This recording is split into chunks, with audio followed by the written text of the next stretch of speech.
We're going to talk about the Procyons. Procyons are in the Canis Minor. The Canis Minor star, which is a white yellowish, and it's the seventh brightest star in the sky.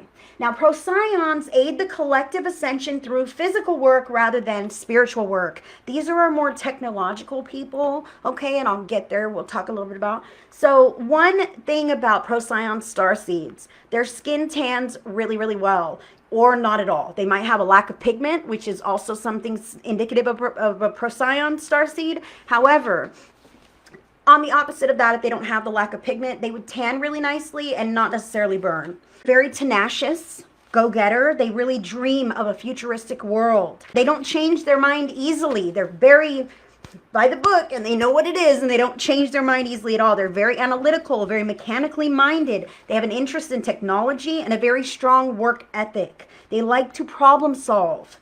They're great at visualizing complex and abstract ideas, and they might actually have a hard time taking a break from the task if it's not done yet. Procyon starseeds will change the way that we farm, they will change the way that we create goods, create energy, and they will play an important role in revolutionizing technology like space travel here on Earth. Procyons are really technological, advanced, futuristic. They want to see sustainable energy sources and technological advancement, that kind of thing.